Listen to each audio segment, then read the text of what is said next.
परियोजनाओं के लोकार्पण और शिलान्यास के साथ ही 2500 परिवारों को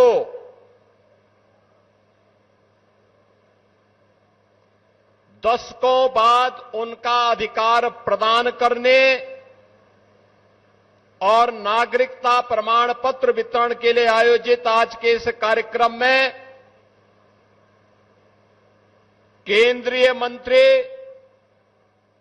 और पीलीभीत के लोकप्रिय सांसद श्री जितिन प्रसाद जी, उत्तर प्रदेश सरकार में मंत्रिमंडल के मेरे सहयोगी प्रभारी मंत्री पीलीभीत सरदार बलदेव सिंह ओलख जी, उत्तर प्रदेश सरकार में ही मेरे सहयोगी गन्ना और चीनी मिलों के राज्य मंत्री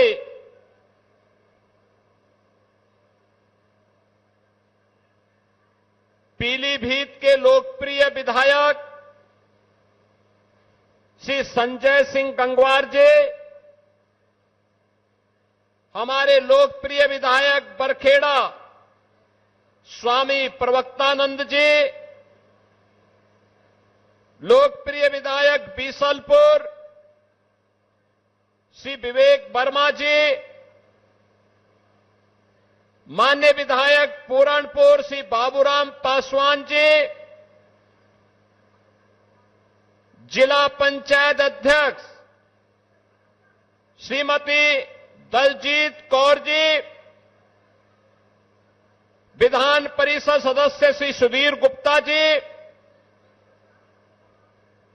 भारतीय जनता पार्टी के जिलाध्यक्ष श्री गोकुल प्रसाद मौर्य जी, सुरेश गंगवार जी, गुलशन आनंद जी, संजीव प्रताप सिंह जी, पूर्व मंत्री विनोद तिवारी जी, पूर्व विधायक किशनलाल राजपूत जी, महिला आयोग की सदस्य श्रीमती पुष्पा पांडे जी, जिला सहकारी बैंक के अध्यक्ष श्री सतपाल गंगवार जी, नगर पालिका परिषद पीलीभीत के अध्यक्ष श्रीमती आस्था अग्रवाल जी, पूरनपुर नगर पालिका परिषद के अध्यक्ष श्री शैलेंद्र गुप्ता जी, हमारे सभी नगर पंचायतों के अध्यक्षगण, ब्लॉक प्रमुखगण और भारी संख्या में उपस्थित जनपद पीलीभीत, बीसलपुर और बरखेड़ा के मेरे सभी बहन और भाइयों, मैं सबसे पहले अपनी प्राकृतिक सौंदर्य, जैव विविधता, विश्व प्रसिद्ध टाइगर रिजर्व के लिए जाने वाला पीलीभीत और कृष्ण कन्हैया की मुरली को भी अपने हुनर से एक नई पहचान दिलाने वाली इस पावन धरा को कोटि कोटि नमन करते हुए आप सभी का मैं हृदय से अभिनंदन करता हूं। मैं आज बधाई देता हूं माननीय जितिन प्रसाद जी और हमारे दोनों विधायकों और यहां जनपद के सभी जनप्रतिनिधियों के परिश्रम और पुरुषार्थ के कारण आज लगभग 600 करोड़ रुपए की परियोजनाओं का सौगात, यहां का उपहार इन दोनों विधानसभा और जनपद को प्राप्त हो रहा है। और उससे भी बढ़कर विकास के साथ साथ अपनी विरासत को संरक्षित करने की इच्छा से आए हुए आज से लगभग 56 वर्ष 55 55-56 वर्ष पहले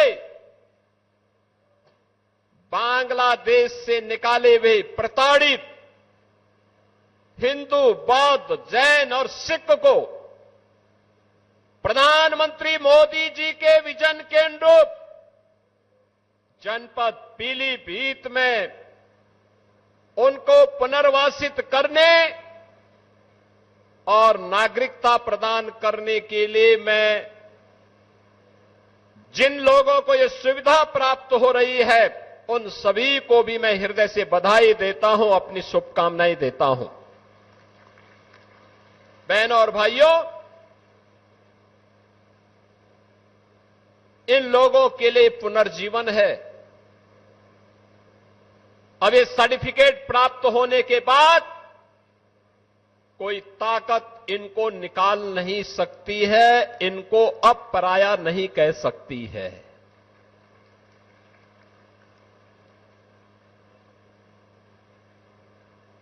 ये काम प्रधानमंत्री मोदी जी ने किया।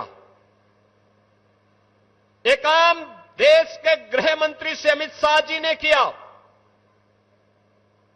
जिसके कारण अब इन लोगों को अपनी विरासत को संरक्षित करने का एक प्लेटफॉर्म जनपद पीलीभीत में उत्तर प्रदेश में प्राप्त हो गया है। अब ये अपने आने वाली पीढ़ी के सपनों को सजोने के लिए, उसको आगे बढ़ाने के लिए, उसे एक नई उड़ान देने के लिए बंगाल से, पूर्वी बंगाल से, आज के बांग्लादेश से निकाले हुए प्रताड़ित इन हिंदुओं को, बौद्धों को, सिखों को, जैनियों को अब यहां पर भी उसी सम्मान के साथ, उसी गौरव के साथ जीने का अधिकार प्राप्त हो जाएगा। अब न इनको पुलिस परेशान करेगी, न राजस्व विभाग परेशान करेगा, न फॉरेस्ट के लोग परेशान करेंगे, न किसी अन्य विभाग के लोगों की प्रताड़ना इन्हें सहनी पड़ेगी। आप सोचो ना, कांग्रेस के पाप के कारण पहले बांग्लादेश बना, बांग्लादेश पाकिस्तान बनना यह आवश्यक नहीं था, यह आवश्यक नहीं था। सत्ता लोलुपता का परिणाम था पाकिस्तान का निर्माण। अगर उस समय का कांग्रेस का नेतृत्व अड़िग हो गया होता, जिन्ना अपनी मौत मर गया होता और भारत का विभाजन दुर्भाग्यपूर्ण विभाजन नहीं होता। लाखों हिंदुओं का कत्लेआम हुआ, लाखों हिंदुओं को अपनी पैतृक भूमि को, अपने पुण्य भूमि को छोड़ना पड़ा। स्वतंत्र भारत में उनके मन में एक अभिलाषा थी कि मुझे जिस आधार पर विभाजन किया गया था उस आधार पर भारत के अंदर शरण मिलेगी, नागरिकता मिलेगी, सम्मान के साथ मैं जीवन यापन कर पाऊंगा। बहनों और भाइयों, कांग्रेस ने कभी सुध नहीं ली, लेती भी कैसे, और कांग्रेस के हमरा समाजवादी पार्टी को भी कहां फुर्सत थी, कहां फुर्सत थी, क्योंकि इनको तो तुष्टीकरण से जब फुर्सत हो तब गरीबों के बारे में, दलितों के बारे में, पिछड़ों के बारे में, वंचितों के बारे में सोचते। इन लोगों को विभाजन के बावजूद भी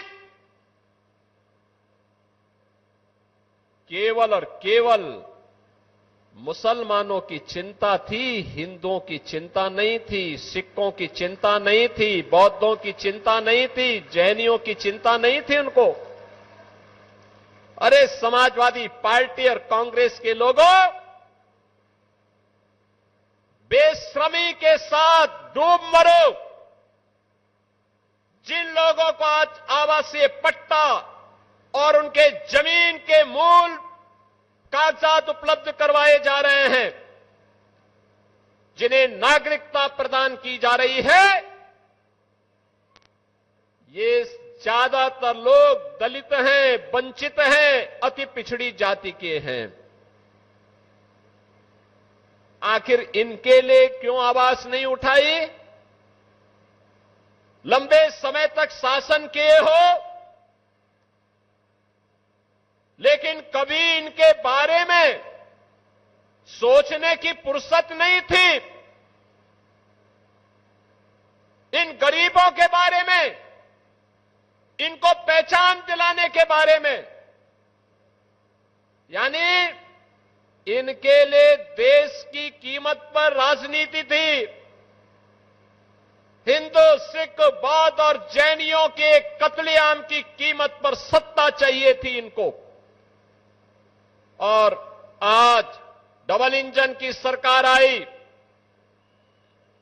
आदरणीय प्रधानमंत्री मोदी जी के नेतृत्व में जब सिटीजनशिप अमेंडमेंट एक्ट आया, लंबे समय के बाद किसी सरकार ने सोचा कि इन विस्थापित हिंदू, बौद्धों, जैनियों, सिखों को भी भारत की नागरिकता मिलनी चाहिए।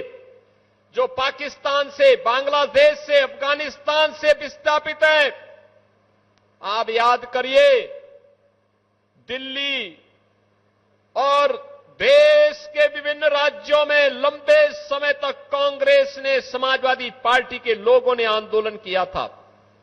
आज जो ये सर्टिफिकेट वितरित हो रहे हैं, इसी के खिलाफ ये लोग आंदोलन कर रहे थे कि नहीं मिलना चाहिए। यानी इनका तो सबसे पहला उद्देश्य ही क्या है कि देश के संसाधन पर विभाजन के बावजूद पहला अधिकार मुसलमान का होना चाहिए, बाकी किसी का अधिकार नहीं होना चाहिए।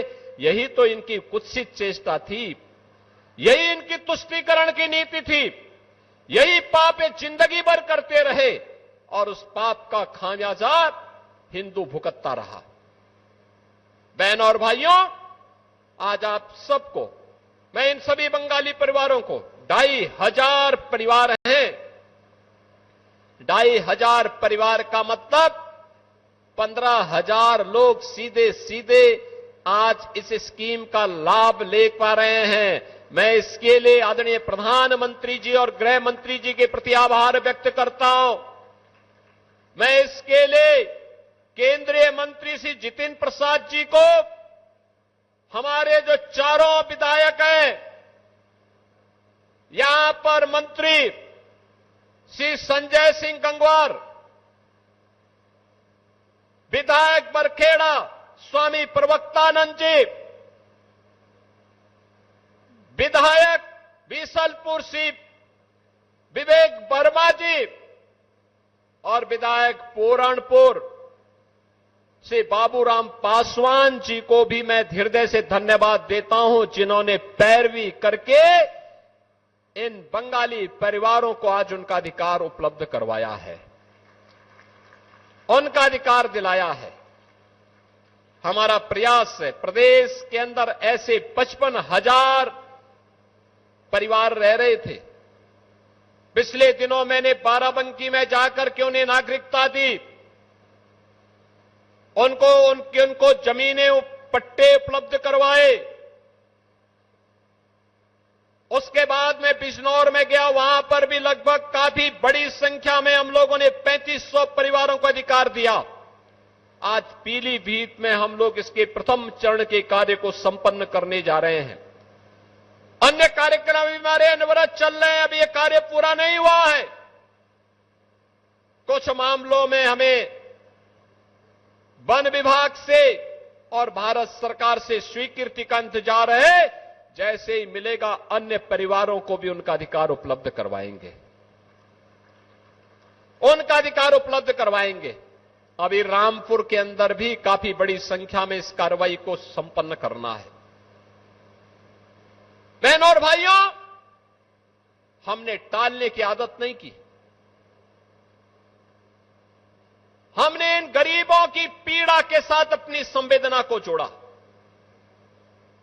ये संवेदना समाजवादी पार्टी भी जोड़ सकती थी। 4-4 बार प्रदेश में शासन करने का अवसर मिला था, लेकिन ये तब सुनते जब बबुआ को समय पे जगने की आदत हो। 12 बजे सो करके उठेंगे, 2 बजे तक तैयार होंगे, फिर 5 बजे जिम चले जाएंगे, तो गरीब की पीड़ा को सुनने की आदत कहां? उनके लिए विकास तो केवल सिपाही का विकास है, पीलीभीत उनके एजेंडे में नहीं था। पीलीभीत उनके एजेंडे में नहीं था। पीलीभीत एजेंडे में होता, 4 बार सरकार होने पर पीलीभीत में मेडिकल कॉलेज बन गया होता। पीलीभीत की बांसुरी को पहचान मिल गई होती। पीलीभीत और लखीमपुर खीरी को जोड़ने वाला पुल का निर्माण हो गया होता। यहां के टाइगर रिजर्व को वैश्विक मान्यता भी मिल गई होती। इन गरीबों को उनके जमीन का अधिकार और नागरिकता का प्रमाण पत्र तब भी मिल गया होता। फुर्सत नहीं थी, फुर्सत नहीं थी, क्योंकि इनके लिए तो फुर्सत अपने परिवार के अलावा दुनिया के लिए इनके पास कोई फुर्सत है ही नहीं। परिवार तक सीमित रहने वाले ये लोग समाज का कल्याण नहीं कर सकते, देश का कल्याण नहीं कर सकते। और इसीलिए तो उत्तर प्रदेश की जनता जनार्दन ने इनकी साइकिल को पंचर करके इस लायक बना दिया कि वो चलने ही न पाए। क्योंकि वो साइकिल चलेगी तो दंगा करवाएगी, उपद्रव करवाएगी, कर्फ्यू लगाएगी, गुंडागिर्दी करेगी, बेटी की सुरक्षा में सेंध लगाएगी, व्यापारी के साथ लूटपाट करेगी, गुंडागिर्दी के माध्यम से समाज में सज्जन लोगों का जीना आराम कर देगी। गरीबों की जमीनों पर कब्जा करना, सार्वजनिक जमीनों पर कब्जा करना, जहां आज गौशालाएं बन रही हैं, ये जमीनें पहले 2017 के पहले किसी सपाई ने कब्जा की होंगी जरूर। और जब सरकार आई और हम लोगों ने पहले दिन एक घोषणा की थी कि अगर जमीन कब्जा किए हो तो खाली कर दो, नहीं तो अगले 48 घंटे के बाद जब कार्रवाई शुरू होगी तो 7 पीढ़ियों का भुक्तभोगी होना पड़ेगा। तो बहुत सारे लोगों ने उसी समय सरेंडर कर दिया था कि नहीं साहब आप जमीन ले लीजिए, वह बकस दो। आप देखते होंगे, आप देखते होंगे, एक समय था जब माफिया सिर तान करके चलता था, सीना तान करके चलता था, थानों पे कब्जा करता था, तहसीलों में उधमबाजी करते थे, किसी भी गरीब की जमीन पर कब्जा कर लेते थे, विकास की योजना को नहीं पूरा होने देते थे, बेटी और बहनों की इज्जत के साथ खिलवाड़ करते थे, व्यापारियों का जीना हराम करते थे, उद्यम नहीं आने देते थे, नहीं आने देते थे।